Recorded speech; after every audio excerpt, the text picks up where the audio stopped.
Alors, bonsoir tout le monde. J'espère que vous allez bien. Alors, j'en profite pour débuter cette soirée d'information sur les nouveautés fiscales, donc les nouveautés fiscales pour l'année 2024, où nous allons bientôt débuter à produire les déclarations de revenus.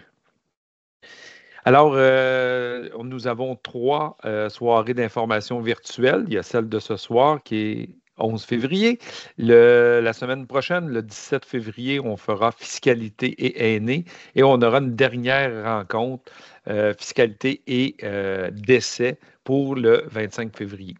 Alors, j'en profite pour vous dire à qui ça s'adresse.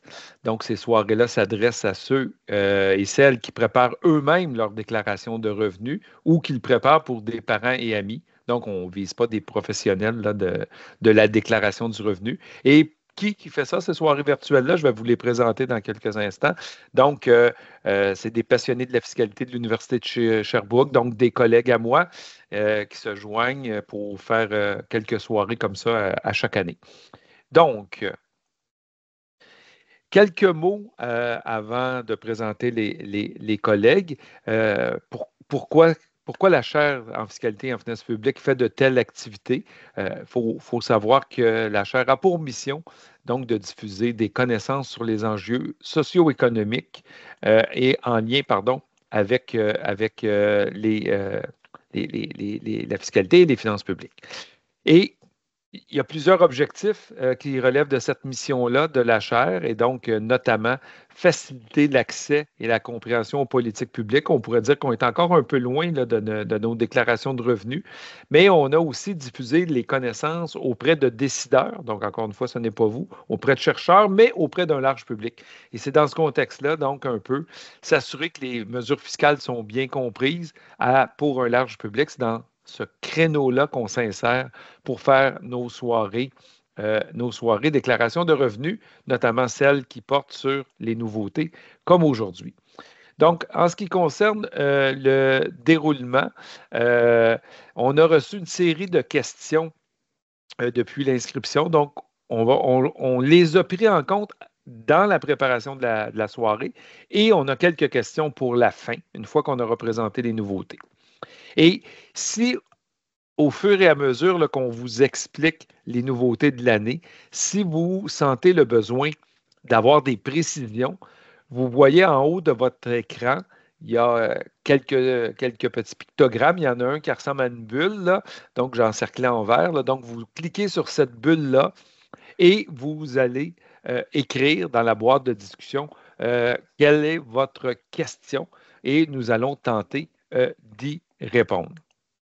Alors, les gens passionnés de la fiscalité qui sont ici ce soir avec moi, je me présente Luc Godbout et m'accompagnent Chantal Amiot, Sophie Bélanger, Caroline Lavoie et Luce Samoisette.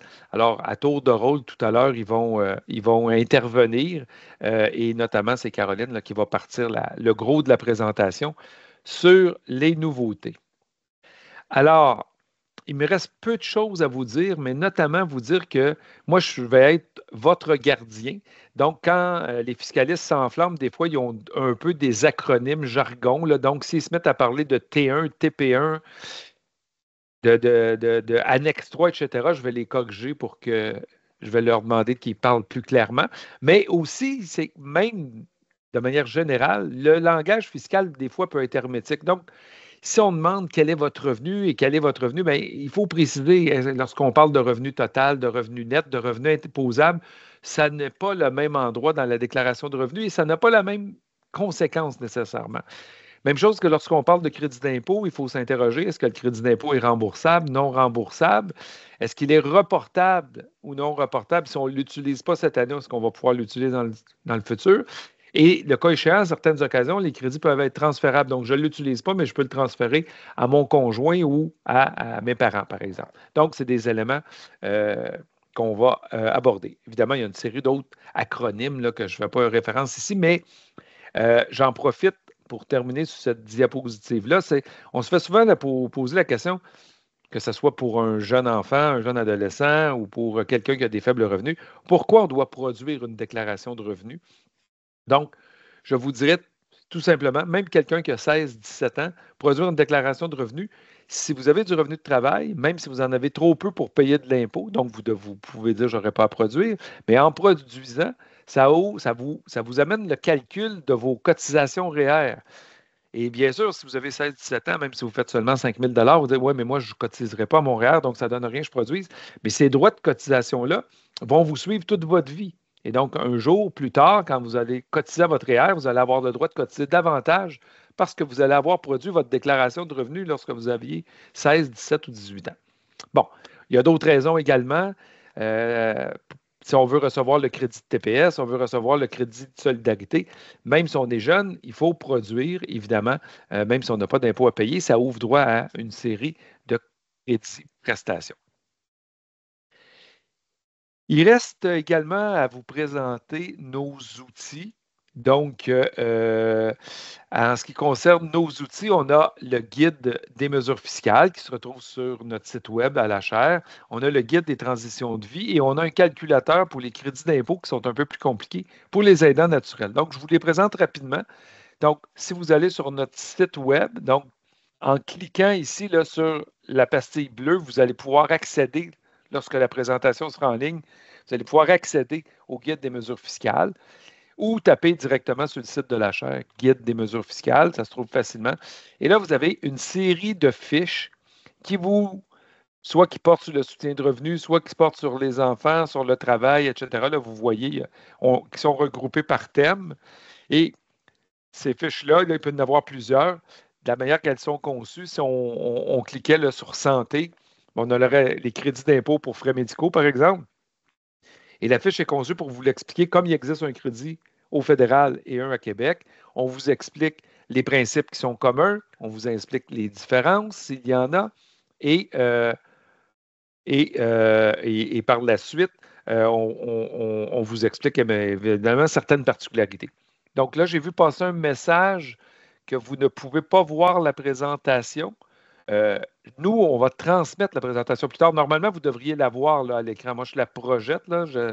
Depuis tout ce temps-là, je présume qu'un collègue m'aurait arrêté si la présentation n'était pas visible. On la Oui, voit. Donc, on la voit. parfait. Parfait. Donc, on poursuit comme ça. Si jamais il y a une. Là, on est rendu à passer 250 personnes de connecter, donc on est vraiment content. Mais si vous avez de la difficulté avec votre écran, vous ne voyez pas la présentation, vous pouvez vous déconnecter et tenter de vous reconnecter. Il faudrait voir aussi avec quel outil vous êtes connecté. Là, des fois, avec un téléphone, ça fonctionne moins bien qu'avec un iPad ou un ordinateur. Donc, je vous invite à vous reconnecter. Mais techniquement, ça devrait fonctionner. Là, je vois quelques-uns qui disent qu'ils la voient, d'autres qui disent qu'ils ne la voient pas.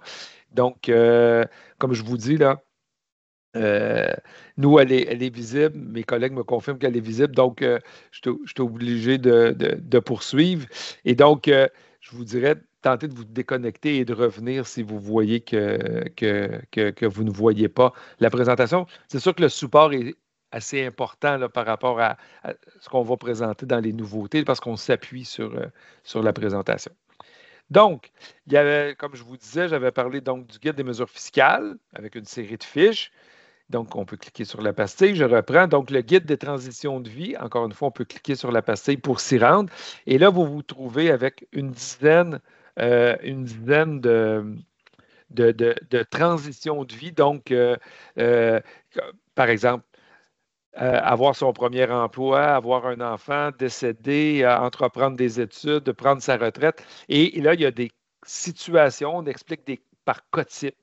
X, monsieur, un couple, XY qui arrive tel élément, qu'est-ce qui se passe? Et là, on vous aide on vous aide à faire le suivi de tout ça. Luc, Oui, est-ce que je peux me permettre, parce qu'il y a beaucoup oui, de commentaires là, sur oui, je la vois pas, je la vois, je ouais. la vois pas. Ce que je proposerais peut-être quand Caroline prendra la parole tantôt, est-ce que tu pourrais, toi, mettre dans la conversation la présentation? Est-ce que c'est quelque chose qui se fait facilement? Tu sais, dans la conversation, Ouais. peux-tu mettre. C'est parce que je n'ai pas la version finale de la présentation. C'est pour ça que je peux Moi, j'ai poser le la faire. version, là, mais tu veux une version en PowerPoint que je mette ça là, Ouais, sans ça lien. ton fichier, non, c'est difficile. OK. Donc, Puis là, il y a des commentaires dans le bas des ah oui, OK, diapos. c'est Hein, vrai. OK, je peux aller voir on, là, sur le on site peut web s'il difficilement. l'affiche. C'est OK. ça. Ouais. C'est bon, merci. Mais il y a une majorité de gens qui la voient, là, quand même.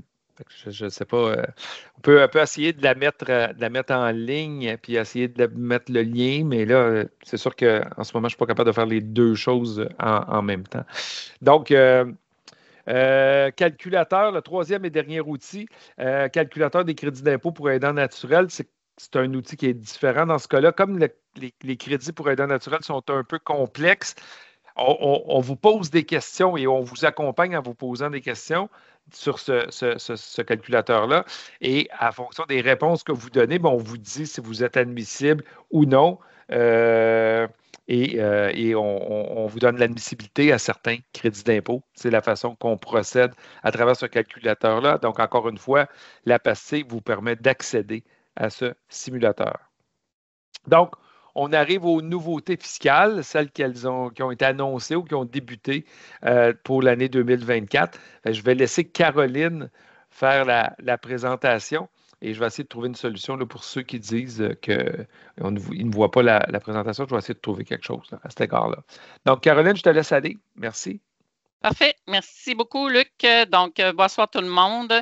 Bienvenue à cette présentation sur les nouveautés. Donc, là, j'ai pris le contrôle. J'espère que ça va bien, que ça fonctionne. On voit bien ton PowerPoint. Ouais, c'est ça. On voit le PowerPoint. OK, je vais changer par ici. OK, c'est beau. Donc, ce soir, on va toucher plusieurs points. Donc, les nouveautés fiscales qu'on va couvrir d'abord et avant tout, je pense c'est celui qui intrigue le plus de gens, le taux d'inclusion du gain en capital. Il s'est passé pas mal de choses depuis les derniers mois. On va parler aussi du crédit pour don de bienfaisance. On va parler de cryptoactifs, les nouveautés qui touchent le RAP, 2 nouveautés qui ont été mises en place. Aussi par rapport à l'allocation canadienne pour enfants et l'allocation famille du Québec en cas de décès d'un enfant. Les nouveaux plafonds pour les dépenses automobiles, la bonification au niveau de la déduction pour gain en capital. 2 sujets qui touchent l'amortissement, donc la passation en charge et aussi les bâtiments construits expressément pour la location. On parlera aussi d'un point qui touche le régime enregistré d'épargne études, le crédit d'impôt pour les pompiers volontaires et les volontaires en recherche et sauvetage.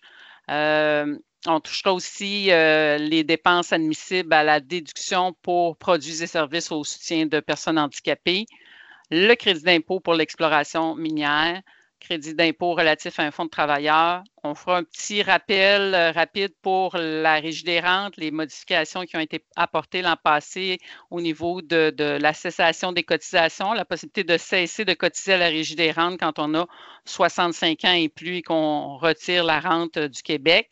Et un bref survol là, au niveau de l'impôt minimum de remplacement. Donc, les nouveautés sont regroupées ensemble. Là. Je vous dirais qu'il y a beaucoup plus de nouveautés au niveau fédéral, dont le Québec s'est harmonisé. Donc, quelques-unes visent que le Québec, mais je vais vous le dire au fur et à mesure. Donc, le premier sujet, c'est le taux d'inclusion du gain en capital. Donc, je pense que ça a fait couler beaucoup d'encre, le budget fédéral de 2024. Québec s'était harmonisé. Bien, on avait là, annoncé qu'on augmentait le taux d'inclusion du gain en capital pour le faire passer de 50 à 66 et 2 tiers là, pour les transactions qui ont été effectuées après le 24 juin 2024.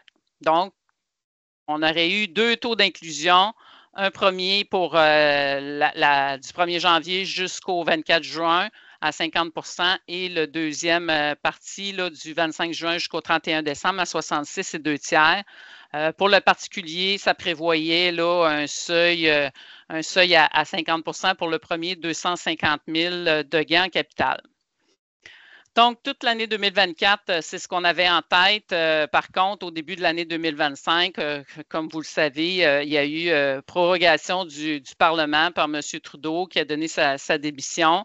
Donc, tout ça venait comme un peu dans le néant parce qu'avant la fin de l'année, ça n'avait pas encore été inclus dans un projet de loi. Donc, ça tombait, comme on appelle, mort au feuilleton. Donc, on ne savait pas trop ce qui allait se passer avec ça.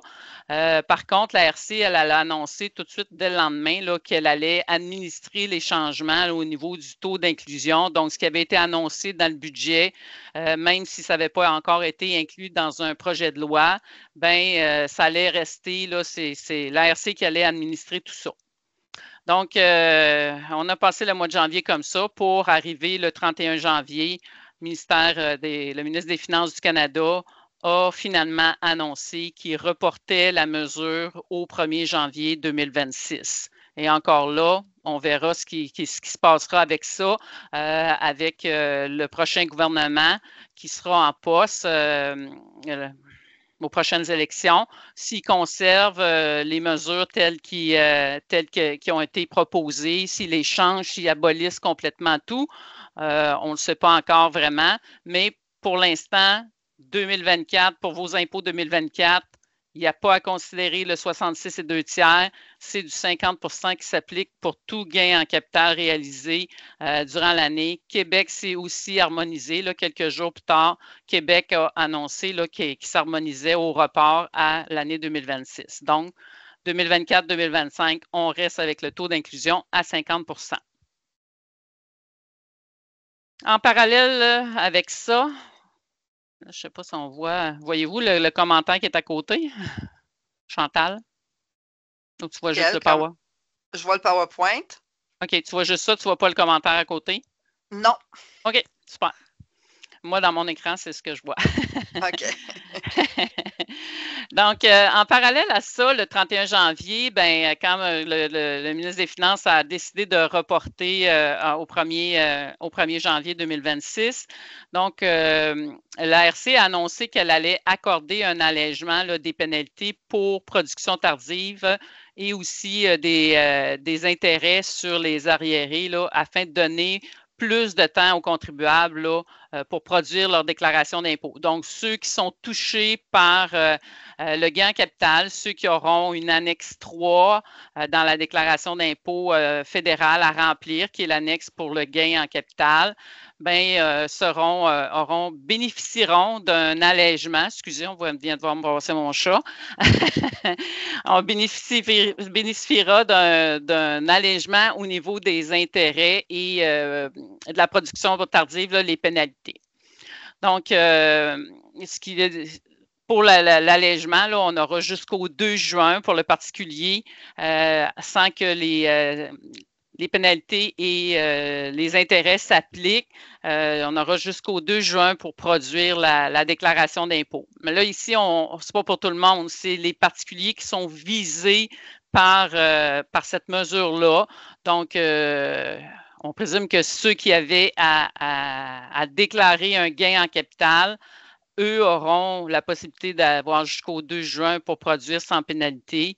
Mais sinon, si on n'était pas touché par le gain en capital, qu'on n'avait pas à inclure l'annexe 3 dans notre déclaration d'impôt, bien, on a comme toujours jusqu'au 30 avril pour payer et produire ses impôts. On n'a pas vu, moi, je n'ai pas vu d'annonce au niveau du Québec. Québec n'a rien annoncé s'il s'harmonisait à cette annonce-là de l'ARC. Mais bon, on en a discuté, mes collègues et moi. Là, on pense qu'il est raisonnable là, de penser que Revenu Québec mettra en place là, le même allègement que le fédéral au niveau de la production tardive, là, des pénalités sur production tardive et des intérêts. Donc, ça reste à surveiller, mais c'est raisonnable de penser que ça sera la même chose pour le Québec.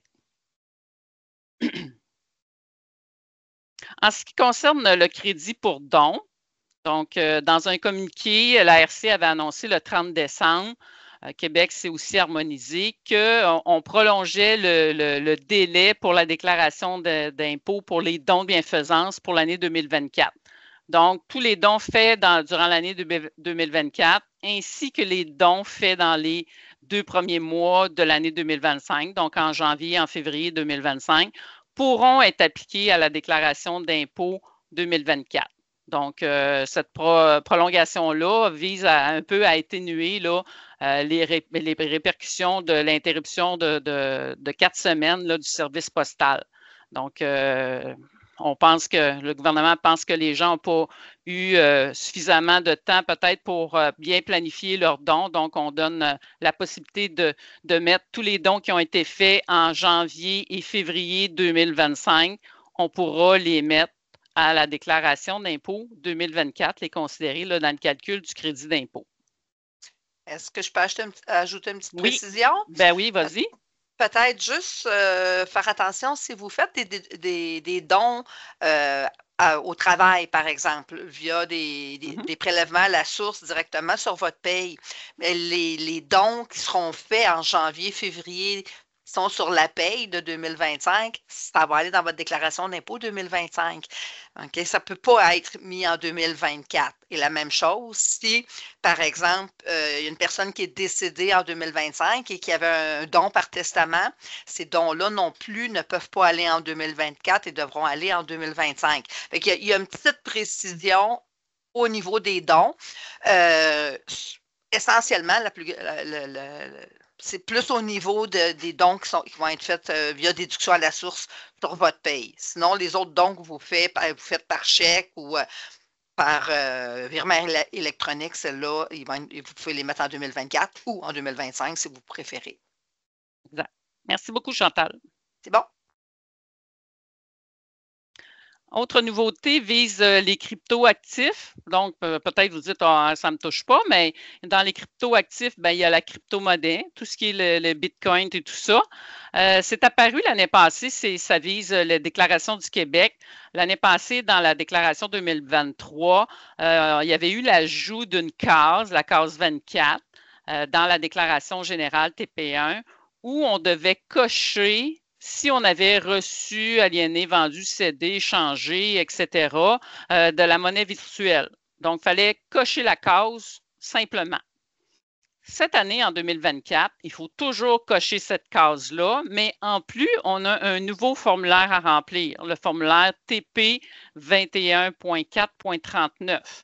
Donc, en plus de cocher la case, ce formulaire-là, il est à remplir, puis on va voir dans une ou deux diapos que si on ne le remplit pas, on a de la crypto-monnaie, puis on ne remplit pas le formulaire, on est passible de pénalité. Donc, sans nécessairement faire le tour du formulaire en totalité, j'ai relevé quelques points importants là, qui sont sur le formulaire. Donc, premièrement, à qui ça s'adresse? En fait, ça s'adresse à tout contribuable qui, dans l'année d'imposition, a possédé, donné, acquis, aliéné, vendu, échangé, etc., ou utilisé des crypto-actifs. Donc, je ne suis pas obligée d'avoir eu des transactions avec ma crypto-monnaie. Je peux très bien juste détenir si j'en possède, même si je n'ai pas eu de transaction, que je n'ai pas eu de revenus qui ont découlé de ça, je dois quand même remplir le formulaire pour divulguer que je possède des crypto-actifs.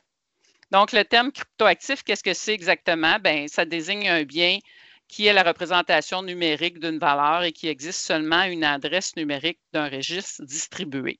Donc, on donne là, dans le formulaire, on donne quand même là, certains exemples. Autre point important que je trouvais dans le formulaire, c'est que si une personne qui est visée par plus d'une transaction, donc ça pourrait arriver que durant l'année, j'ai eu des centaines de transactions au niveau de la crypto-monnaie.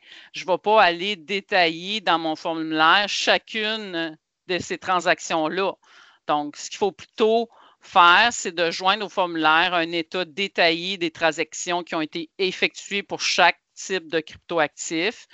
Et dans le fond, reporter sur le formulaire à remplir seulement les résultats du calcul. Donc, si j'ai eu une centaine de transactions, je vais calculer le global, puis je vais venir inscrire le montant total dans le formulaire.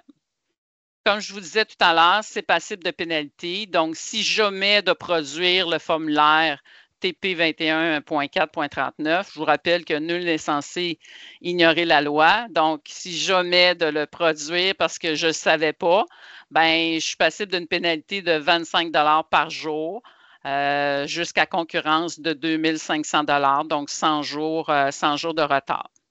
J'ai aussi une pénalité pour omission de fournir un ou plusieurs renseignements sur le formulaire, donc 100 $ par renseignement manquant et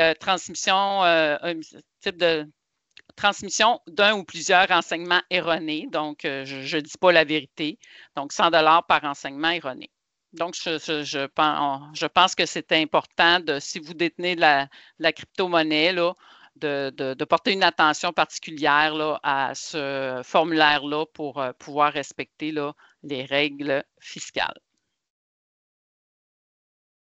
Au niveau du régime d'accession à la propriété, donc le RAP, 2 nouveautés qui ont été annoncées dans le budget de 2024. Québec s'est harmonisé. La première nouveauté, c'est qu'on a augmenté le plafond des retraits. Donc, on le fait passer de 35 000 à 60 000 pour les retraits là, qui ont été effectués ou qui sont effectués là, depuis le 16 avril 2024, après le 16 avril, donc depuis le 17.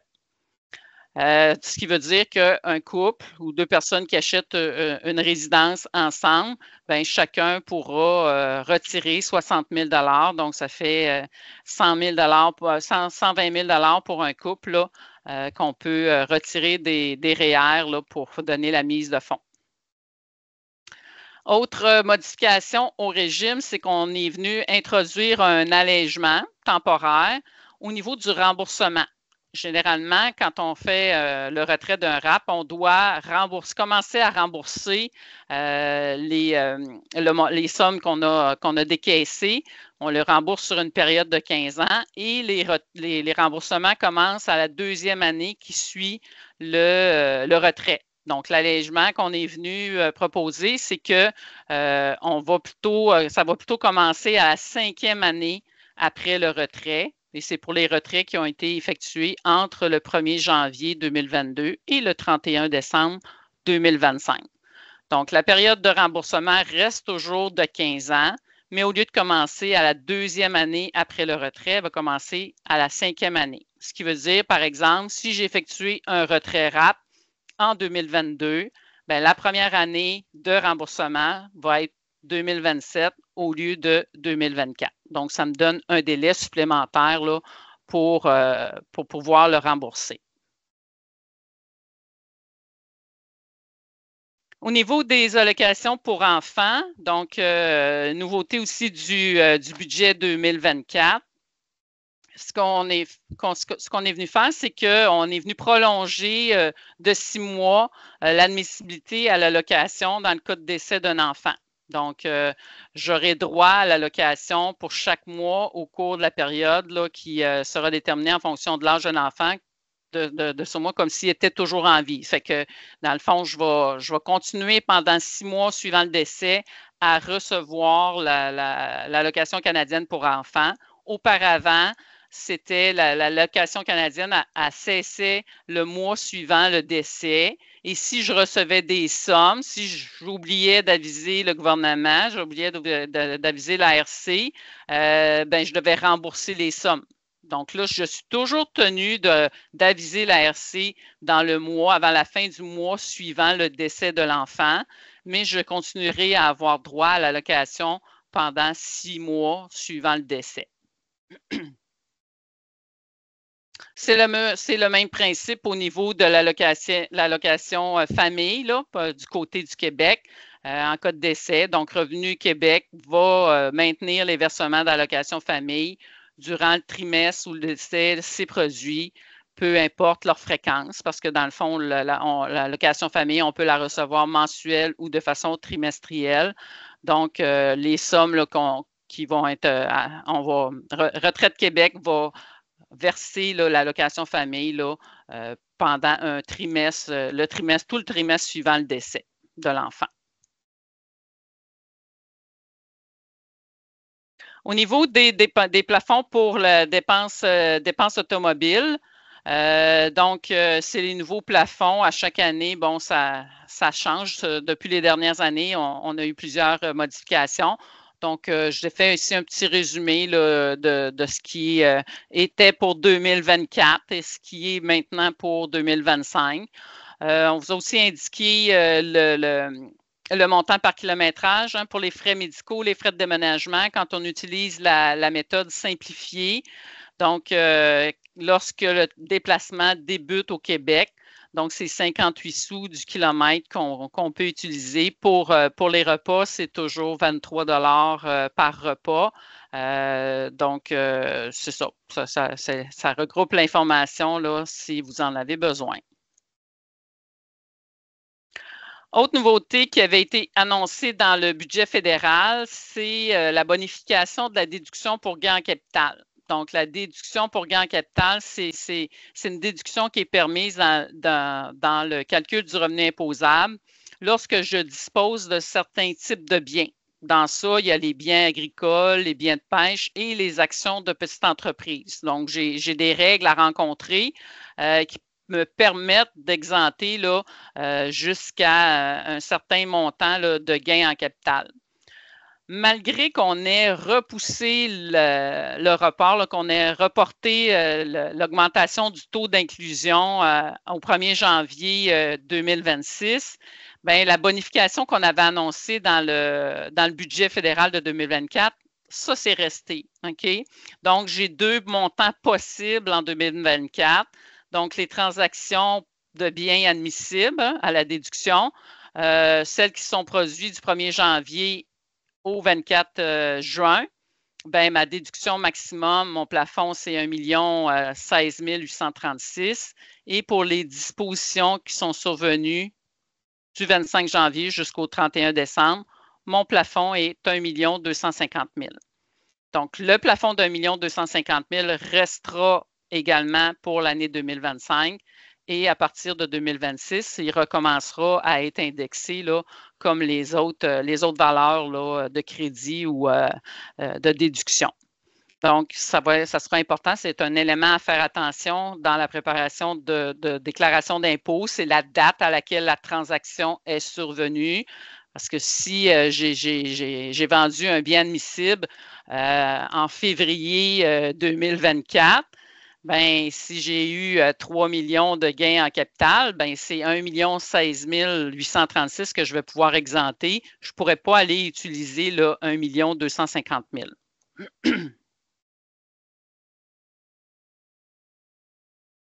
Au niveau de l'amortissement, ben, il y a une nouveauté pour les investissements, dans le fond, pour, comment je dirais bien ça, pour générer l'engouement pour construire des bâtiments avec des logements résidentiels. Donc, budget 2024 toujours, harmonisation du Québec.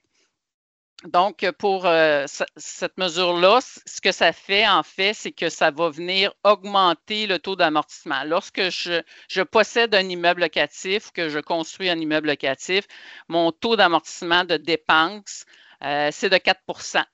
Bien, la nouvelle mesure, la mesure temporaire, dans le fond, pour la construction d'immeubles locatifs là, qui ont débuté après le 15 avril 2024, mais qui vont se terminer avant le 1er janvier 2031, ben, je pourrais amortir un taux de 10 %. Qu'est-ce que ça fait? Bien, ça me permet d'avoir une dépense plus élevée là, à considérer dans ma déclaration d'impôt.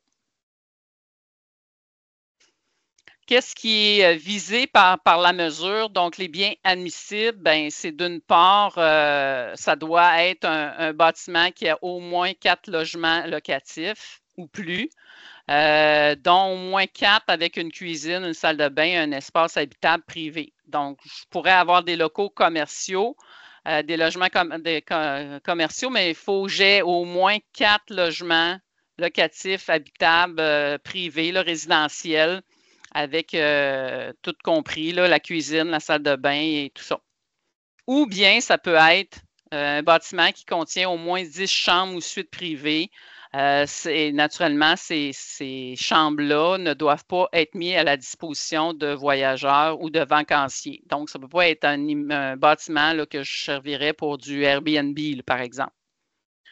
Ensuite, d'autre part, ben, c'est dans lequel là, la totalité ou presque, ça veut dire 90% et plus, des logements locatifs sont loués ou mis à location pour des périodes continues d'au moins 28 jours consécutifs. Donc, encore une fois, on vient restreindre la possibilité d'utiliser cette nouvelle mesure-là, la déduction à 10% d'amortissement au lieu de 4% pour les immeubles là, qui seraient par exemple un hôtel ou un Airbnb, des choses comme ça. Il faut que ça soit de la location résidentielle à long terme, mensuelle et non à la semaine. Puis, j'ajouterais, Oui. c'est des 4 logements normalement. Là, si je parle à monsieur, Ouais. madame, tout le monde au niveau des particuliers, si je m'achète un duplex demain matin, ça ne fonctionne pas. C'est vrai, exact. Si j'achète, il faut falloir que j'achète un 4 logis minimum pour pouvoir avoir la possibilité de réclamer du 10%. Exact. Merci, Chantal. C'est bon. Un autre point qui touche l'amortissement des biens. Donc, pour une entreprise non incorporée, c'est applicable aussi pour les sociétés, mais j'ai la possibilité encore en 2024, lorsque je suis travailleur autonome et j'acquiers des biens, de passer le coût d'acquisition en charge totale, c'est-à-dire qu'au lieu d'aller vers la dépense d'amortissement, ce qui est prévu par la loi, un pourcentage X, 10%, 20%, j'ai la possibilité de prendre 100% de la dépense dans le calcul de mon revenu d'entreprise. Ça doit prendre, pour les particuliers, ça devait prendre fin. Pour les sociétés, ça a pris fin l'an passé. Pour les particuliers, ben, 2024, c'est la dernière année. C'était une mesure temporaire. Ça, quand on a mis cette mesure-là en place, c'était temporaire.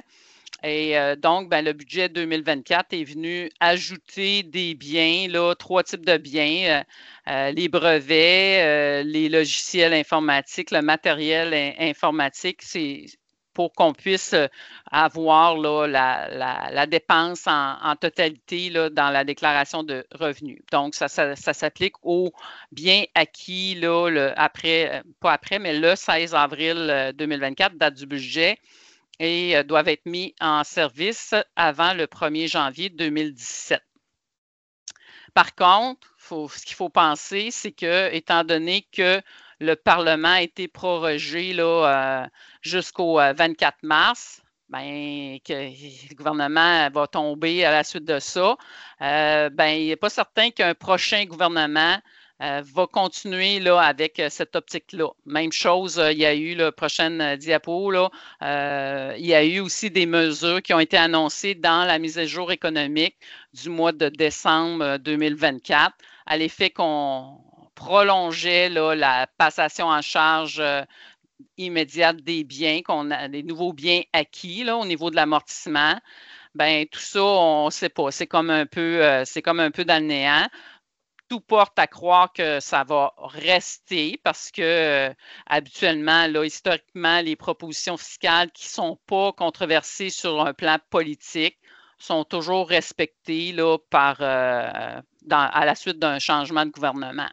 Donc, il y a des chances que ça reste, mais ce n'est pas encore quelque chose là, qui est dans un projet de loi. Donc, comme je vous disais, l'énoncé économique là, a proposé de rétablir là, complètement, encore pour une période de quelques années, là, la passation en charge. Ça vise les travailleurs autonomes. C'est les entreprises et les sociétés, mais ça vise aussi le travailleur autonome. Au niveau du régime enregistré d'épargne-études, juste un bref rappel. Donc, le régime offre 3 aides fiscales généreuses. Pour le REE, j'ai la subvention canadienne pour l'épargne-études, j'ai le bon canadien pour l'épargne-études et l'incitatif québécois à l'épargne-études. Donc, ce régime, qu'est-ce que c'est un peu le bon canadien à l'épargne-études? Parce que les mesures qui ont été modifiées, c'est ça, c'est cette subvention-là. Donc, le bon canadien à l'épargne-études est accordé aux familles à faible revenu afin de les aider à commencer à épargner tôt pour l'éducation de leur enfant là, après le secondaire. Cette mesure incitative peut atteindre jusqu'à 2 000 $. Et aussi, ce qui est intéressant, c'est que je n'ai pas besoin de cotiser au REE pour avoir le bon canadien à l'épargne études. Donc, c'est simplement d'ouvrir un régime enregistré d'épargne études pour pouvoir bénéficier de ça. Donc, le bénéficiaire qui est admissible au bon canadien d'épargne études là, peut recevoir 500 $ à la première année, puis ensuite là, 100 $ pour chaque année d'admissibilité jusqu'à l'âge de 15 ans. Donc, comment je pourrais dire ça, on n'a pas ouvert de régime d'épargne études, plusieurs passaient à côté de cette mesure-là, de cet avantage-là. Donc, qu'est-ce qu'on est venu apporter comme modification? Bien, c'est qu'à compter des années 2028-2029, un REE sera automatiquement ouvert pour tous les enfants admissibles qui sont nés à partir de 2024 et les paiements admissibles du bon canadien à l'épargne études, ils seraient déposés automatiquement. Donc, à compter de 2028-2029, les personnes responsables d'enfants admissibles nés avant 2024 pourraient également demander d'ouvrir un régime enregistré d'épargne études, mais pour les autres qui sont nés à partir de 2024, c'est quelque chose qui se ferait de façon automatique. On est venu aussi annoncer qu'on modifierait la loi canadienne sur l'épargne études afin de faire passer de 20 ans à 30 ans l'âge pour demander le bon canadien à l'épargne études de façon rétroactive. Parce que c'est possible aujourd'hui, si à 18 ans, il n'y a jamais eu de REE qui a été ouvert à mon bénéfice, bien, l'enfant, l'adolescent, le jeune adulte de 18 ans pourrait ouvrir un régime enregistré d'épargne études et voir le 2 000 $ déposé dans ce régime-là. Donc là, ça va se faire de façon automatique s'il n'y a pas de changement. Crédit d'impôt pour pompiers volontaires, pour les pompiers volontaires et pour les volontaires en recherche de sauvetage. Donc, qu'est-ce que c'est rapidement? C'est, naturellement, pour avoir le droit à ce crédit-là, j'ai des conditions à remplir. Donc, il faut que je sois un pompier volontaire ou un volontaire en recherche et sauvetage durant l'année d'imposition. Il faut que j'ai effectué au moins 200 heures de service admissible au cours de l'année, donc service volontaire.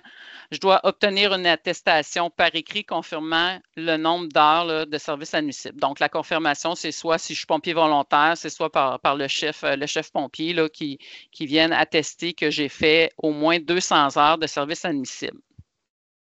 Les heures pour lesquelles un particulier est volontaire en recherche et sauvetage ou pompier volontaire peuvent être additionnées ensemble, mais même si je les additionne ou je ne les additionne pas, j'ai fait plus de 200 heures en pompier volontaire puis plus de 200 heures en volontaire recherche et sauvetage, je ne peux pas demander les deux crédits. C'est un ou c'est l'autre. Donc, je dois faire le choix.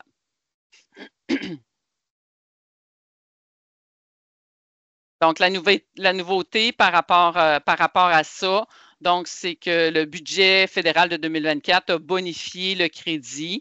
Donc, avant ça, avant 2024, le crédit était de 3 000 $ fois 15 %, donc la possibilité d'aller chercher 450 $.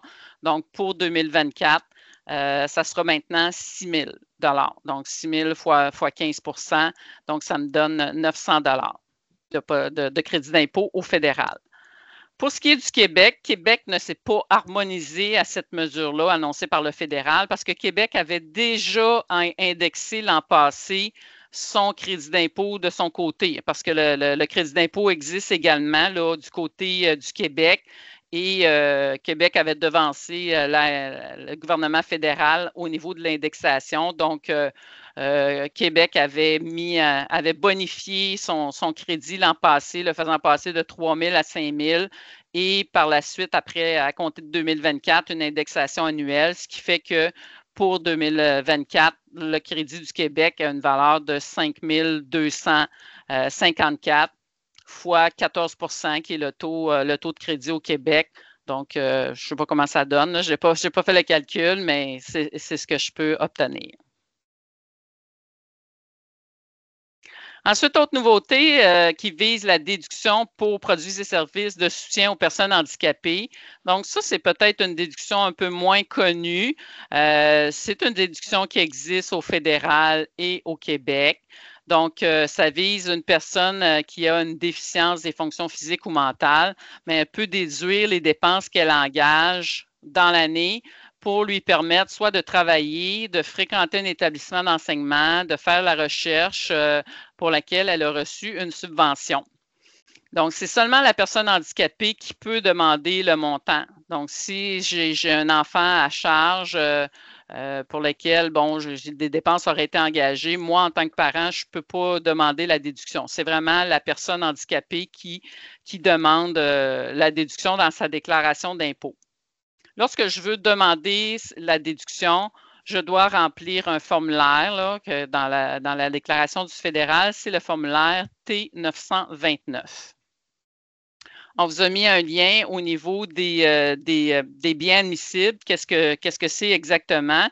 À titre d'exemple, on a les appareils de prise de notes en braille, les lecteurs optiques, les manuels parlés, les services de lecture, services de prise de notes. Donc, c'est vraiment des dépenses qui ont été engagées pour soit me permettre de fréquenter un établissement d'enseignement, étudier ou encore de travailler. La nouveauté par rapport à ça, annoncé dans le budget, Québec s'est harmonisé. Donc, on est venu élargir la liste des dépenses admissibles à compter de l'année d'imposition 2024. Donc, lorsqu'un particulier a une déficience grave et prolongée des fonctions physiques, bon, on est venu ajouter les frais qui pourraient être engagés pour l'achat d'un fauteuil de travail ergonomique, le coût d'un dispositif de positionnement d'un lit, le coût d'achat d'un chariot d'ordinateur mobile. On est venu aussi ajouter pour le particulier qui a une déficience des fonctions physiques ou mentales, bien, le coût d'achat d'un périphérique d'entrée alternatif afin de permettre à la personne d'utiliser un ordinateur, etc. Donc, puis finalement, je pense qu'il y avait aussi, lorsque le particulier a une déficience visuelle, le coût d'achat d'un appareil de navigation pour basse vision. Et lorsque le particulier a des déficiences, des fonctions mentales, bon, le coût d'achat d'aide mémoire et d'aide organisationnelle. On est venu aussi ajouter à la déduction les dépenses pour animaux de service. C'est les dépenses pour les animaux d'assistance, OK, étaient déjà prévues dans la liste des frais médicaux. Et là, bon, je pourrais ajouter ces dépenses-là considérées dans la déduction. Donc, je pourrais avoir soit la déduction ou le crédit d'impôt. Ça reste toujours la possibilité au crédit d'impôt pour frais médicaux est toujours là. Le contribuable choisit ce qui est le plus avantageux pour lui, là, si c'est la déduction ou le crédit d'impôt. Pour les animaux de service, là, ce qu'il faut comprendre, c'est que ce n'est pas tous les chiens ou tous les animaux qui peuvent être considérés à ce niveau-là. C'est vraiment là, un animal qui est spécifiquement dressé là, afin d'aider une personne à vivre avec sa dépendance, sa déficience mentale grave et à fournir à une personne dont l'une des principales fonctions consiste à fournir ce type de dressage. Plus précisément, bon, on parle de cas de déficience mentale grave. L'animal doit spécialement être dressé là, pour effectuer des tâches précises afin d'aider une personne, c'est ça, à vivre avec sa déficience. Ça ne comprend pas là, la fourniture de soins affectifs. Mon enfant, il est rassuré parce qu'il a son chien avec lui, ben ça ne compte pas. Il faut vraiment là, que j'ai là, une maladie particulière, un handicap particulier. Bon, par exemple, quelqu'un qui est aveugle, qui a besoin d'un chien d'assistance, quelqu'un qui est sourd, un autiste grave, diabète, etc. Donc, c'est vraiment là, il y a des règles particulières là, qui sont définies dans la loi de l'impôt sur le revenu. Le crédit d'impôt pour l'exploration minière, c'est un crédit qui est offert au fédéral. En fait, ce crédit donne droit, c'est un crédit qui offre 15 d'une valeur de 15 des frais d'exploration de surface du secteur minier effectué au Canada. Donc, ce crédit-là devait prendre fin. Là, dans le fond, ça devait terminer là, pour les dépenses qui avaient été refusées par l'entreprise après le 31 mars 2024. Le crédit n'était plus disponible, mais on est venu là, reprolonger d'une année supplémentaire la possibilité d'avoir droit là, à ce crédit-là. Bon, ce n'est pas quelque chose qu'on voit peut-être fréquemment. Là. C'est vraiment l'investissement dans des actions accréditives là, pour des entreprises qui font de l'exploration minière là, dans le Grand Nord souvent. Il existe aussi du côté du Québec un crédit équivalent, un peu plus avantageux du côté du Québec. Là. Lui, il n'a pas été modifié, là, il est encore en vigueur. Au niveau du crédit d'impôt relatif à un fonds de travailleurs, on vous en avait parlé l'année passée. Il y avait eu deux annonces qui avaient été faites par le gouvernement du Québec. Je crois que c'était dans son budget du printemps 2023. Donc, le premier des changements, c'est l'augmentation de la durée de détention minimale d'une action à compter de l'année 2024. Ça n'a pas changé. Là. Dans le fond, on devait conserver l'action pendant 730 jours, donc 2 ans, mais à partir de l'année 2024, sauf exception, la période de détention minimale de 2 ans est allongée là, pour atteindre 5 ans. De façon progressive. Donc, de 2 ans si le rachat est effectué avant le 1er juin 2027, 3 ans si c'est effectué entre le 1er juin 2027 et 31 mai 2029, etc., là, de façon progressive pour atteindre là, 5 ans, une détention minimale de 5 ans si le rachat est effectué après le 31 mai 2031. Donc, le crédit d'impôt pour fonds de travailleurs aussi, c'est peut-être un rappel pour qu'est-ce que c'est. Bien, c'est un crédit qui offre 15 de l'investissement qu'on a fait dans un fonds de travailleurs, soit fonds d'action ou la FTQ. Donc, jusqu'à concurrence de 5 000 là, je peux aller chercher un crédit d'impôt au fédéral de 750 et au Québec de 750 également. On avait aussi annoncé une règle qui visait à limiter l'accès au crédit d'impôt.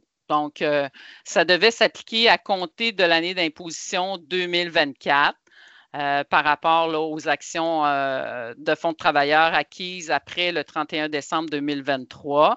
Mais finalement, cette mesure-là a été reportée au 1er janvier 2027. Donc, le crédit est encore disponible. En fait, ce que ça faisait, c'est qu'arrivé à un certain seuil de revenus, c'était plus possible là, de demander le crédit, puis on ne pouvait pas non plus le reporter. Le crédit inutilisé ne pouvait pas être reporté à une autre année. Donc, c'était le niveau de revenu, c'était autour d'une centaine de mille là, quand le revenu imposable, le revenu net dépassait là, le palier supérieur là, du régime d'imposition québécois. Ben, on ne pouvait plus avoir droit au crédit. Mais cette mesure-là, elle a été là, reportée. Donc, pour 2024, et 2025-2026, ben, on sera toujours correct avec notre crédit d'impôt. Il n'y a pas de limitation au niveau du revenu. Les modifications à la Régie des rentes, donc, ce n'est pas nécessairement nouveau, mais c'est un rappel, je pense, qui est important de faire. Donc, depuis 2019, on a à notre cotisation à la Régie des rentes, on a eu l'ajout d'un régime supplémentaire. Donc, c'est-à-dire que j'ai ma cotisation de base sur mon revenu, puis j'ai une cotisation aussi supplémentaire qui est là de 1 % présentement. Donc, cette cotisation supplémentaire-là, elle est déductible dans le calcul de mon revenu net. La portion qui est pour la cotisation de base, elle, au fédéral, va donner droit à un crédit d'impôt. de 15 %, mais la portion supplémentaire, elle est déductible. En plus de ça, depuis l'an passé, on a une nouvelle cotisation qui est de 4 % sur le revenu qui se situe dans un nouveau plafond, qu'on appelle le maximum supplémentaire des gains assurables. Donc, l'année passée, en 2024, c'est-à-dire que la cotisation maximale qu'on pouvait faire par rapport à cette nouvelle cotisation-là, c'était 188 $. En 2025, la cotisation maximale sera de 396. Mais ce qu'il faut savoir, c'est que cette cotisation-là, elle est aussi déductible dans le calcul du revenu net. Donc, oui, j'ai mon maximum des gains assurables. En 2024, c'était 68 500, mais j'avais aussi un deuxième plafond, un deuxième maximum des gains, le maximum supplémentaire des gains assurables, qui était à 73 200. Donc, l'excédent, la différence entre les deux plafonds, là, on peut déduire la cotisation dans le calcul du revenu. Aussi, depuis le 1er janvier 2024, donc, il y a eu une mise en application d'un choix là, qui permet aux travailleurs de 65 ans et plus de cesser de cotiser à la Régie des rentes s'ils sont aussi bénéficiaires de la rente de retraite Québec ou du régime de pension du Canada. Donc, peut-être que plusieurs salariés, certains d'entre vous, auront fait ce choix. Les salariés là, devaient effectuer le choix sur le formulaire RR-50 à compter du jour suivant là, le 65e anniversaire. Donc, ça, c'est possiblement des choses qu'on va rencontrer dans la production de déclaration d'impôt de cette année, des gens qui n'auront pas de cotisation à la Régie des rentes. Mais c'est normal. C'est normal, c'est une possibilité là, que ces personnes-là ont eue pour 2024. Donc, pour les travailleurs autonomes, étant donné que ma cotisation à la Régie des rentes se fait seulement qu'en fin d'année avec la déclaration d'impôt, lorsque je produis ma déclaration d'impôt du Québec, donc, j'ai le même choix que possibilité de cesser de cotiser à la Régie des rentes lorsque j'atteins mon 65e anniversaire et que je retire ma pension de retraite Québec. Donc, je n'ai pas eu à faire de choix durant l'année. Mon choix, je vais le faire là. Je vais le faire en faisant ma déclaration d'impôt. Donc, je devrais indiquer dans une nouvelle annexe, qui est l'annexe U de la déclaration d'impôt, je vais venir spécifier. On ne voit pas très bien, c'est un peu embrouillé, là. Mais dans l'annexe, la section 2 de l'annexe U, je vais venir cocher une case qui va venir dire je ne désire plus cotiser à la Régie des rentes du Québec sur mon revenu là, de travailleur autonome. Donc, ça, c'est l'arrêt de cotisation n'est pas nécessairement nouveau, mais cette annexe-là, elle est nouvelle. C'est la première fois qu'on va l'avoir cette année. Aussi, un petit rappel, la fin de l'obligation de cotiser à la Régie des rentes pour les travailleurs de 72 ans et plus. Donc, depuis cette année, l'année passée, 2024, ça vise l'ensemble des travailleurs, c'est-à-dire que l'obligation de cotiser à la Régie des rentes cesse là, à compter de l'année où on atteint le 73e anniversaire. Donc, tout salaire versé, les gains perçus dès le 1er janvier de l'année au cours de laquelle le travailleur atteint l'âge de 73 ans ne feront plus l'objet d'une cotisation à la Régie des rentes. Par contre, je peux décider de continuer à cotiser. On parle d'arrêter à 65 ans ou je peux décider de continuer. Et depuis le 1er janvier 2024, on a repoussé l'âge à laquelle on pouvait continuer de cotiser. Avant, c'était 70 ans. Maintenant, je peux continuer à cotiser à la Régie des rentes jusqu'à l'âge de 72 ans. Pardon, c'est pas de cotiser, c'est de pas prendre de repousser l'âge pour demander ma retraite, ma prestation de la Régie des rentes. Donc, je suis un peu mêlée. Donc, si plus je retarde la demande de ma retraite, plus ma retraite sera bonifiée. Donc, la bonification, c'est de 0,7 % pour chaque mois de report, avec une bonification maximale, là, si je la retarde jusqu'à 72 ans, de 58,8 %. Donc, étant donné que l'espérance de vie est de plus en plus longue et on vit de plus en plus vieux, donc c'est quelque chose qui peut être à considérer, là. Ça aura pour effet d'augmenter la sécurité financière rendue à la retraite, hein. On travaille de plus en plus. On n'arrête plus nécessairement de travailler à 60, 62 ou 65 ans. Plusieurs personnes là, continuent de travailler jusqu'à 70 et même 75 ans et même plus. J'ai une de mes clientes qui a 80 ans et elle travaille encore. Donc, ça permet là, d'augmenter la sécurité financière.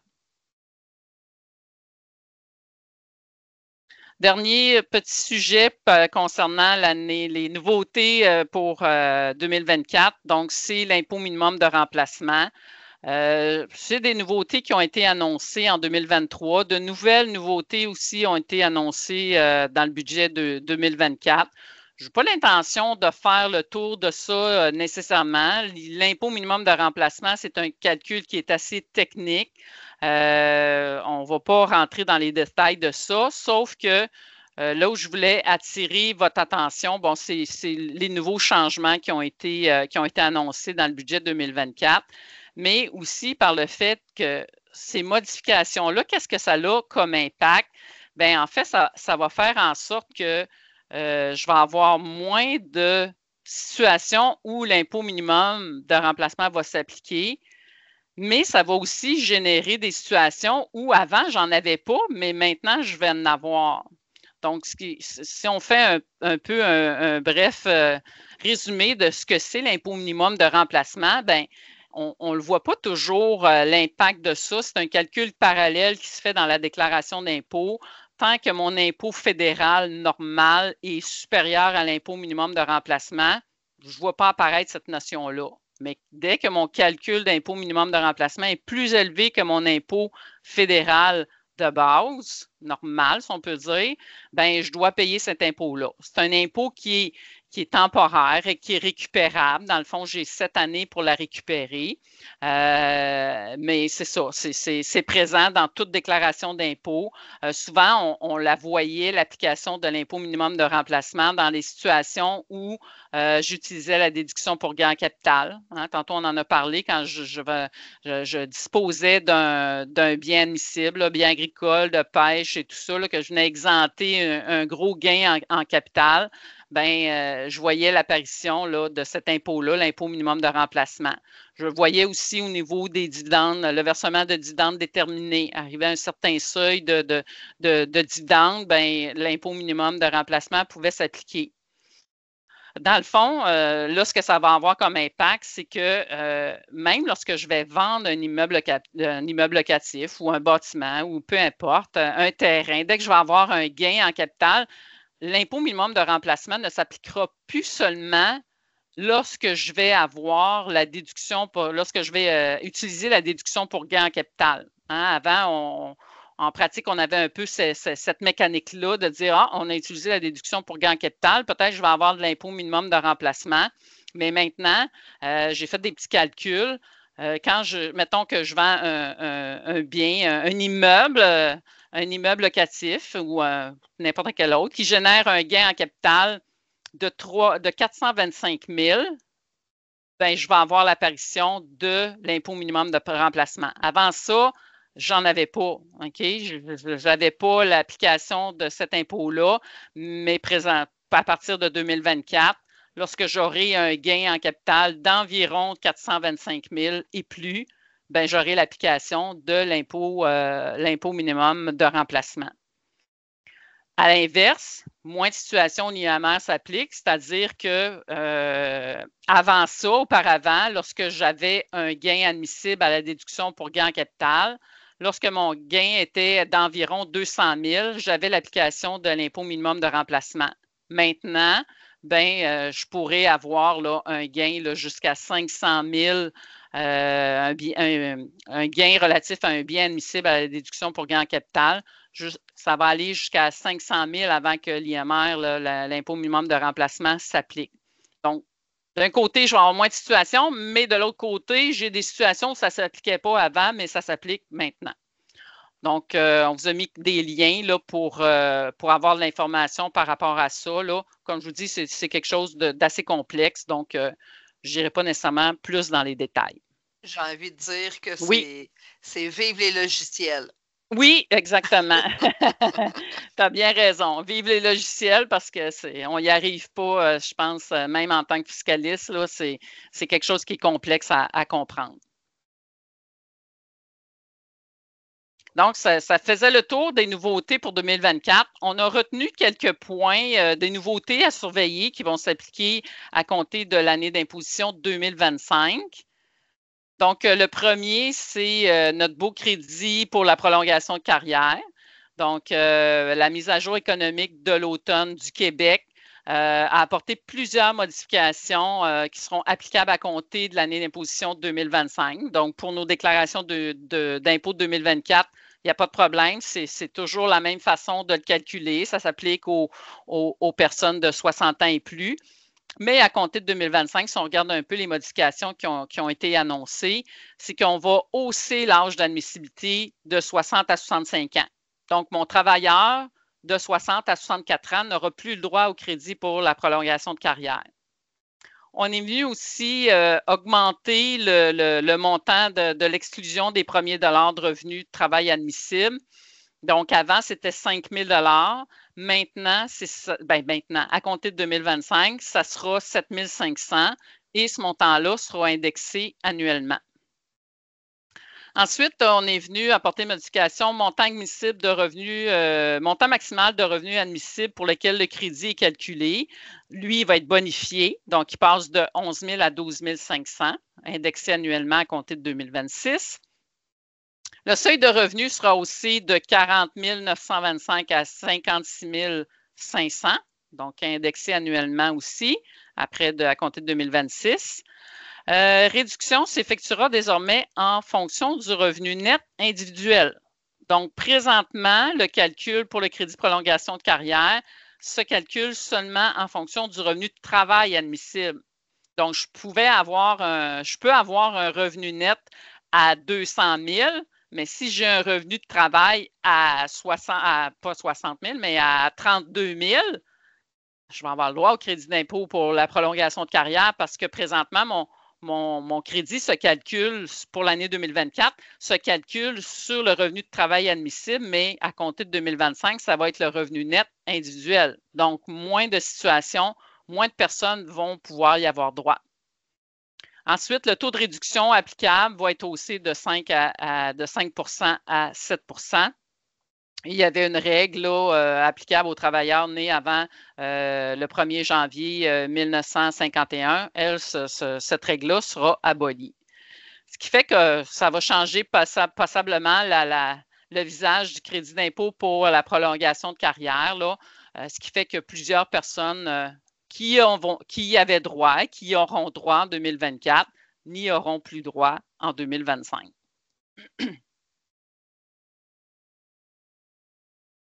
On a mis en place aussi, on a annoncé dans le budget fédéral de 2024, l'harmonisation du Québec s'est fait aussi. C'est un nouvel incitatif aux entrepreneurs canadiens. Donc, réduction du taux d'inclusion à 1 tiers pour certains gains en capital admissible. Donc, cette mesure-là, malgré, encore une fois, l'annonce du report du taux d'inclusion à 66 et 2 tiers là, qui a été reporté au 1er janvier 2026, bien, cette mesure-là, le nouvel incitatif, lui, va commencer à s'appliquer à compter de 2025. Donc, ça vise les biens, ça vise pas tous les biens, ça vise les mêmes biens que les biens qui sont admissibles à la déduction pour gain en capital, donc les biens agricoles, les biens de pêche ou les actions admissibles de petites entreprises. Mais, j'ai marqué en parenthèse, attention aux entreprises exclues, là. On va en faire la mention tout à l'heure, mais c'est ça, ce n'est pas toutes les actions de petites entreprises qui auront la possibilité là, d'avoir ce nouvel incitatif-là. Donc, ça fait en sorte que lorsque en plus de la déduction, parce qu'il faut savoir que c'est une mesure qui s'ajoute à la déduction pour gain en capital. Donc, lorsque je vais vendre un bien admissible, si le bien est admissible à la déduction pour gain en capital, je vais y avoir droit. Puis si je suis admissible au nouvel incitatif auto-entrepreneur canadien, je vais y avoir droit aussi. Donc, je pourrais exempter jusqu'à 1 250 000 de gains en capital par la déduction pour gain en capital. Et je pourrais avoir 33,1% d'imposition, de taux d'imposition pour jusqu'à 2 millions, là, pour le 2 millions supplémentaires là, de gains en capital là, en 2029. La façon que ça va procéder, c'est qu'on va venir ajouter une tranche de 400 000 au nouvel incitatif. Là. En 2025, je vais avoir 400 000 de disponibles. En 2026, j'ai un nouveau 400 000 qui va s'ajouter, donc j'aurai 800 000. En 2027, j'ai un nouveau 400 000, donc j'aurai le droit à 1 200 000, ainsi de suite jusqu'en 2029 où j'aurai atteint là, le plafond cumulatif maximal de 2 millions qui pourra être imposé à un taux de 33,1%.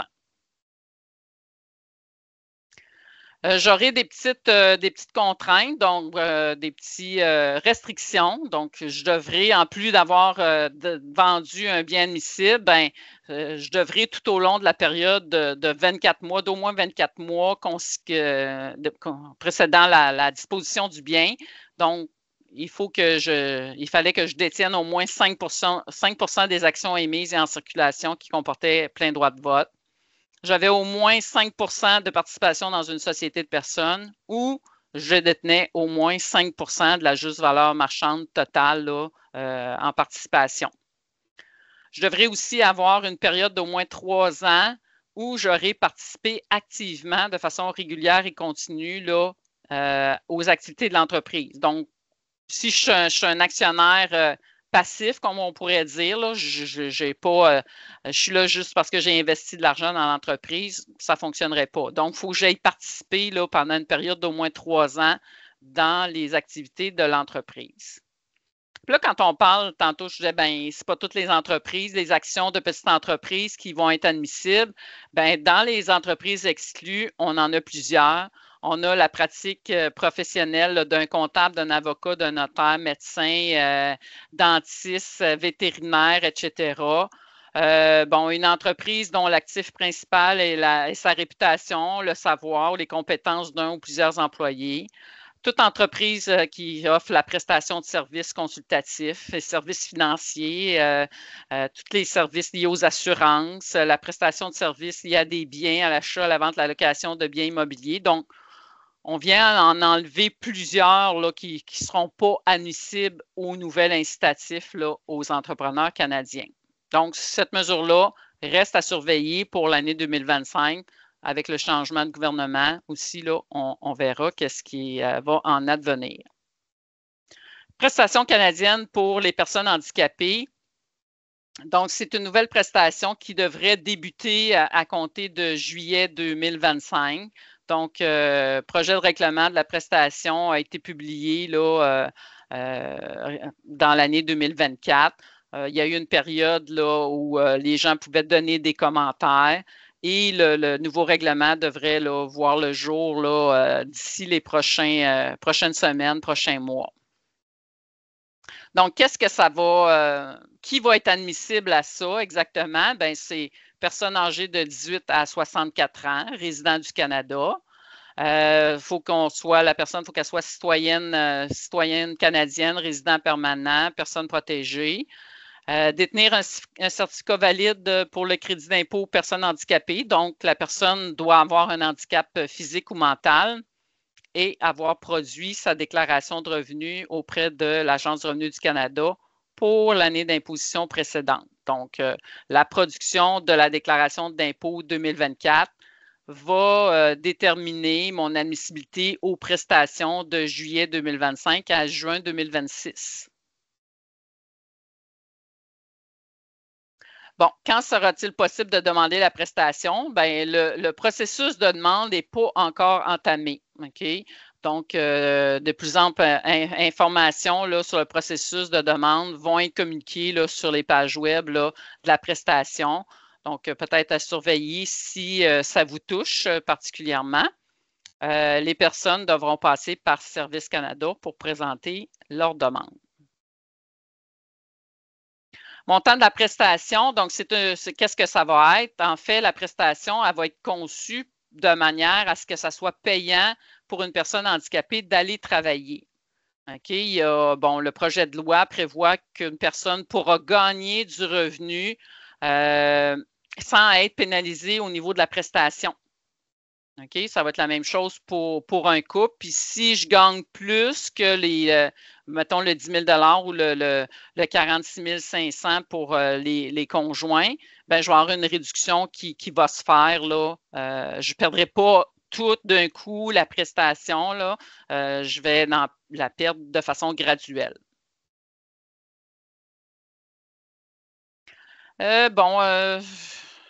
Je veux juste me garder du temps pour les questions. Donc, j'essaie de voir les points les plus importants. Donc, ça, vous pourrez le consulter. Là où je veux en arriver, c'est ici, la prestation maximale sera de 2 400 par année. Il y a des exemptions de travail, des seuils de revenus avant réduction, les taux de réduction. Puis aussi sur le site de l'Agence du revenu du Canada. Je ne sais pas si on voit bien le lien, là, mais il y a beaucoup d'informations, des exemples de scénarios qui sont décrits là. Je pense qu'il y a 4 ou 5 exemples de scénarios là, qui nous amènent, qui décrit la situation et comment calculer la prestation. Donc, ça, c'est à surveiller. Là. Je pense que c'est une belle mesure là, qui s'en vient. Petit rappel au niveau du régime canadien des soins dentaires. Donc, ça avait été là, introduit par le budget 2023. Je n'en reparle aujourd'hui parce que depuis le 1er janvier 2025, ben, tous les résidents, ça a été introduit de façon graduelle. Au début, c'était seulement les personnes âgées de 87 ans et plus, 77 à 86, etc. Là, on y a été de façon graduelle. Mais depuis le 1er janvier 2025, tous les résidents du Canada là, sont admissibles et peuvent faire une demande en ligne là, pour accéder, là, pour avoir droit au régime canadien de soins dentaires. Ce qu'il faut garder en tête, c'est que pour y avoir droit, bien, il faut que le revenu familial soit inférieur à 90 000 Puis il ne faut pas que j'ai d'assurance dentaire là, qui couvre les soins dentaires. Donc, ça, c'est juste un rappel des services couverts. Ça aussi, ça, c'était le T4. Donc, je peux passer ça rapidement. Donc, si la fiscalité vous intéresse, l'Université de Sherbrooke propose divers programmes là, dans le domaine. Certificat spécialisé en fiscalité, la maîtrise en fiscalité, le microprogramme de 2e cycle en taxes à la consommation. Donc, si vous êtes passionné comme nous de la fiscalité, bien, ça peut être quelque chose d'intéressant à aller suivre. On serait rendu à la période de questions. Donc, Luc, est-ce que tu veux reprendre le contrôle ou je continue d'emblée? Je peux bien reprendre le contrôle. Donc, on va faire ça comme ça. Et donc, on avait au cours des dernières semaines sollicité vos questions. Et c'est sûr que dans une période de nouveautés, on n'a pas reçu tant de questions sur les nouveautés, mais celles qu'on a reçues, on les a intégrées tout au long de la présentation. Et maintenant, on se retrouve avec quelques questions qu'on a quand même reçues, qu'on a souhaité aborder ici, là, qui sont quand même en lien un peu avec est-ce que ça s'applique encore ou est-ce que c'est une ancienne nouveauté qui est toujours là. Donc, on passerait à ces quelques questions que nous avons. Là, on devrait être capable de terminer ça là, dans les 15 prochaines minutes. Alors, la première, c'est encore Caroline qui parle depuis tout à l'heure, qui a l'honneur de répondre à cette question-là sur le télétravail. Bon, est-ce qu'il y a des changements pour le télétravail en 2024? Malheureusement, non. Il n'y a pas de changement. Les règles habituelles, on a eu une période COVID où on avait une méthode simplifiée pour calculer les dépenses de bureau à domicile là, pour un employé salarié, mais malheureusement, ça n'existe plus. Ça, c'est depuis l'an passé, 2023, les impôts 2023, on est revenu à la normale. Donc, le télétravail, oui, je peux avoir des dépenses de bureau à la maison, mais ce qu'il faut garder en tête, c'est que le télétravail doit être, une obligation doit être faite à la demande de l'employeur et non pas juste une volonté de l'employé. Donc, si je fais du télétravail par choix parce que c'est plus pratique pour moi, mais mon employeur, lui, il est indifférent, mais je pourrais aller travailler au bureau, ben, je n'ai peut-être pas la possibilité là, de déduire des dépenses de bureau à domicile parce que pour que ça soit possible de déduire les dépenses, ben, il faut que le contrat de travail oblige la personne à faire du télétravail. Donc, il n'y a pas de nouveauté. Parfait. C'est bon. Et donc, on passe à la prochaine maintenant. Et ça concerne une question là, de quelqu'un qui nous a écrit, qui dit « Je viens d'ouvrir un régime enregistré d'épargne invalidité pour mon fils de 17 ans et on m'a dit de produire pour lui une déclaration de revenus pour la première fois, même s'il n'a aucun revenu. Est-ce qu'il y a une section particulière à remplir s'il est réputé handicapé? » Donc, tantôt, Caroline, elle a parlé un peu du régime enregistré d'épargne invalidité. Et donc, là, on essaie de comprendre ici un peu pourquoi la personne lui a dit de produire une déclaration. Nous, plus tôt dans la présentation, on vous a aussi dit de produire. C'est important de produire quand vous avez des cotisations REER, ça va vous permettre d'accumuler des cotisations REER. À l'occasion, c'est pour avoir droit à des crédits, comme les crédits TPS, crédits de solidarité. Mais dans ce cas-ci, ce qu'on croit bien comprendre, c'est si vous êtes des parents, donc des adultes, et que vous avez un enfant mineur pour le régime enregistré d'épargne invalidité, les subventions que vous avez droit sont basées sur le revenu familial des parents. Mais lorsque l'enfant aura 18 ans, même s'il n'a aucun revenu, s'il produit une déclaration de revenus, les subventions pour le régime enregistré d'épargne invalidité vont être basées sur le revenu de cette personne-là handicapée. Et donc, c'est pour ça qu'on dit probablement que c'est important de produire parce que ça va donner droit donc à des taux de subvention plus élevés pour les cotisations que les parents pourraient faire dans le régime enregistré d'épargne invalidité. Donc, petite question ici. On passe à la question suivante. Concernant, je crois que c'est Chantal qui va s'attaquer à cette question-là là, sur les frais médicaux. Oui, effectivement. Ce qu'on demandait, là, en fait, c'est une question à deux volets, là. La première partie, on nous demande d'avoir des précisions sur les types de professionnels qui peuvent être considérés aux fins du crédit d'impôt pour frais médicaux. On voulait avoir la liste au fédéral et au Québec. Quels sont les professionnels reconnus? Donc, ce qu'on a fait, on vous a donner le lien où, pour chacune des autorités fiscales, vous allez pouvoir aller consulter parce qu'on a quand même une liste importante, mais peut-être juste vous rappeler là, dans les frais courants, il y a les naturopathes, les ostéopathes, okay, qui, eux, vont être admissibles aux fins du Québec, mais ne le sont pas au niveau du fédéral. J'essaie d'identifier lesquels ne sont pas dans les deux paliers de gouvernement. Et malheureusement, comme je dis souvent, les massothérapeutes, n'oubliez pas, ça fait du bien, mais ce n'est pas admissible ni au fédéral ni au Québec. OK, donc, à vous d'aller consulter la liste. Et la deuxième portion de la question, c'est qu'on nous dit, est-ce qu'il y a des mesures spécifiques pour la maladie cœliaque? En fait, autant le fédéral que le Québec, encore une fois, sur les liens qu'on vous a donnés, vous allez pouvoir trouver l'information, mais autant les deux gouvernements permettent de réclamer le coût supplémentaire que les produits sans gluten, hein, parce que quand on parle de maladie cœliaque, souvent c'est tout ce qui est sans gluten. Donc, si j'ai à m'acheter un pain sans gluten, ben, je vais comparer avec un pain régulier combien ça coûte et le différentiel entre les deux, c'est ça qui va être considéré comme étant des frais médicaux.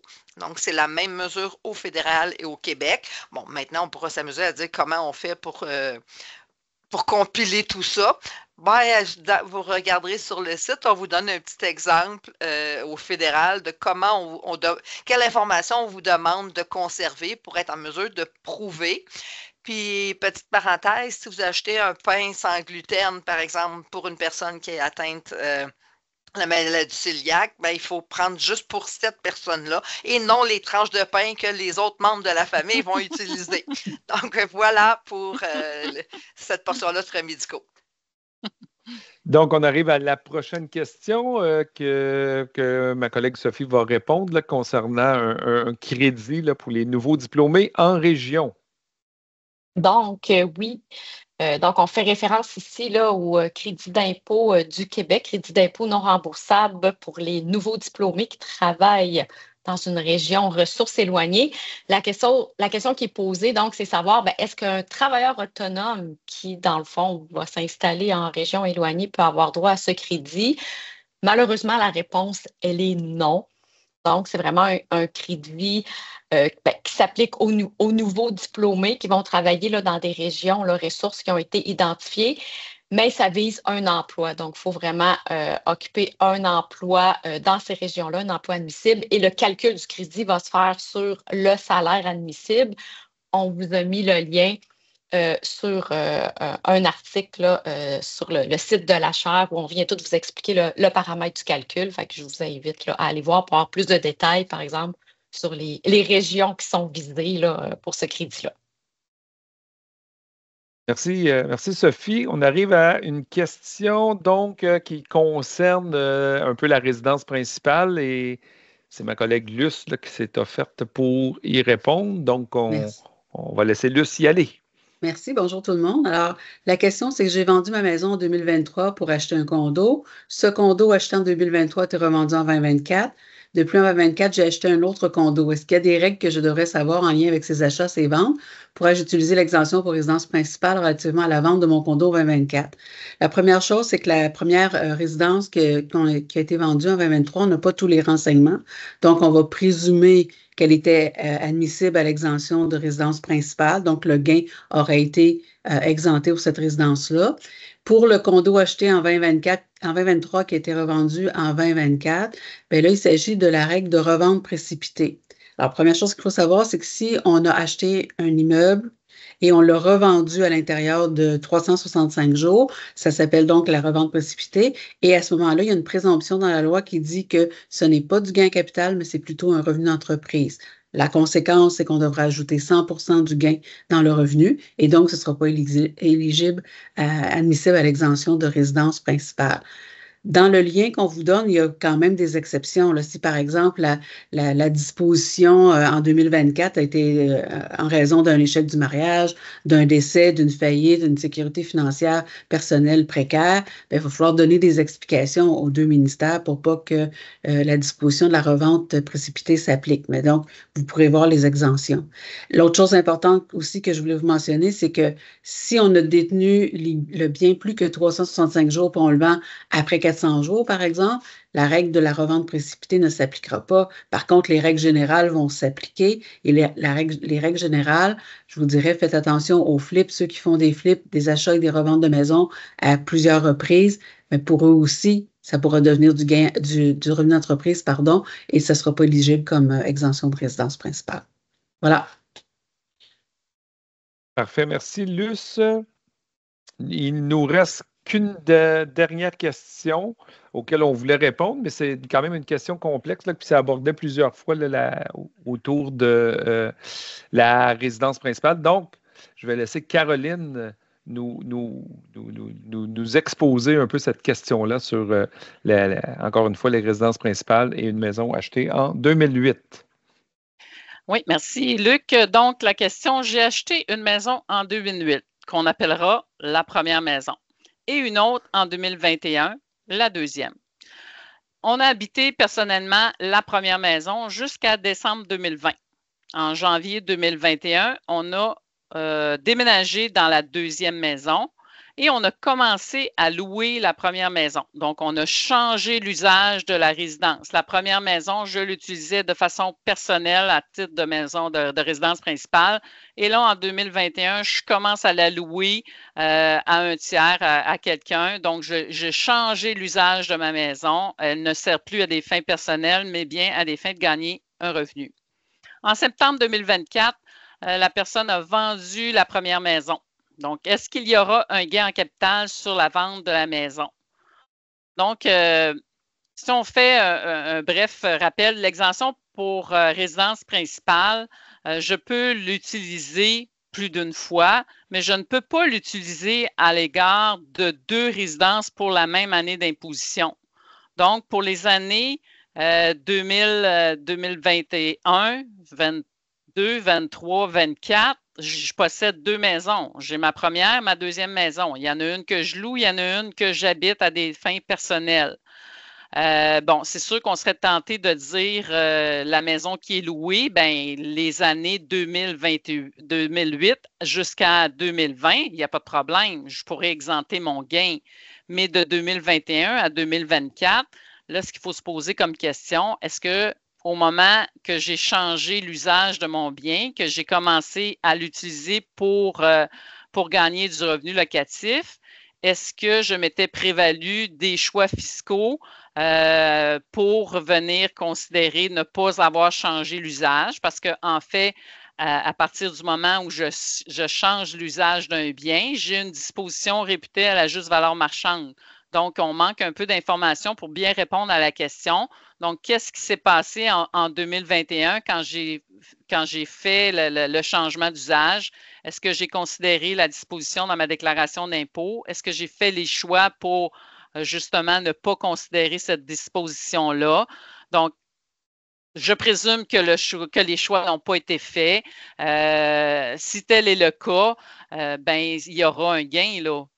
C'est sûr que les années où j'ai vendu, pas j'ai vendu, mais les années où j'ai loué ma maison, 2021, 22, 23, 24, ben, j'aurai 4 années là, sur, je ne sais pas combien, 17, je crois, l'année de possession, 17 années de possession, ben, je pourrais exempter seulement une partie de mon gain, c'est-à-dire les années où je l'ai utilisé là, à des fins personnelles là, de 2008 à 2020. Donc, puis il y aura ici, un gain. Oui. Puis ici, moi, j'ai vraiment envie d'ajouter le meilleur service qu'on puisse vous rendre, Ouais. c'est de vous conseiller d'aller Oui.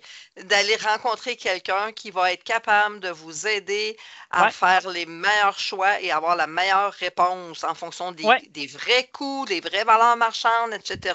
Donc, c'est le bon moment d'aller consulter un professionnel. Exactement, parce que c'est pas simple. Ça paraît simple, mais c'est pas simple parce C'est que le fun, comme c'est le fun, mais oui, bon. quand je vous dis, tu sais, l'impact, le premier impact aurait dû être en 2021 quand on a changé l'usage. Et là, c'est de voir qu'est-ce qu'on a fait. Est-ce qu'on a considéré la disposition présumée à la juste valeur marchande ou on n'a rien fait ou on a fait les choix? Fait que c'est là, tu sais, on n'a pas toute l'information. Fait que c'est, comme Chantal dit, c'est vraiment un cas de consulter un spécialiste là, en la matière qui va pouvoir En fait, c'est de là, la vous planification répondre. là, Oui, ici. c'est ça. Là. Fait que C'est ça. on ne donne pas de conseils en Non. fiscalité. L'idée, c'est de vous aider à faire vos déclarations, mais pas à conseiller à ce niveau-là. Là. Là, le cas est encore un peu plus complexe parce qu'il y a de la location en plus. Là, si ça avait été, entre guillemets, simplement une résidence secondaire et une résidence principale, là, vous auriez eu une difficulté de moins, là, je pense. Là. Mhm. Non, Chantal? Non, parce que là, il aurait fallu établir quel était le coût de chacun de ces biens-là, quelles sont les valeurs marchandes, etc. Ouais. Fait que ça aussi, ça aurait été... Mais il n'y aurait pas eu de changement d'usage au moins. Là. C'est juste que c'est ça le point que je voulais faire sortir. OK, ouais, c'est vrai, tu as là. raison. Tu as raison, il n'y aurait pas eu de changement d'usage.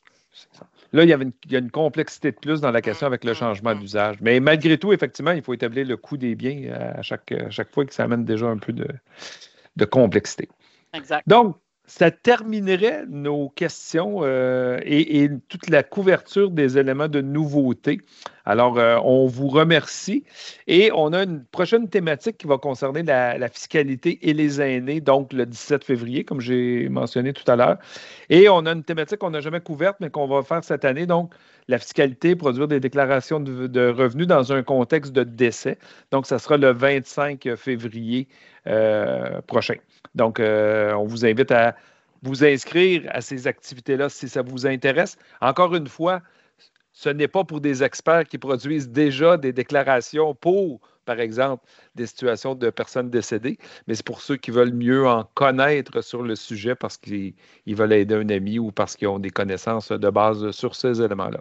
Alors, merci à tout le monde. Merci à mes collègues, surtout, qui ont fait le gros du travail et à bientôt. Merci à Caroline. Ouais, ça fait plaisir. Merci tout le monde. Merci.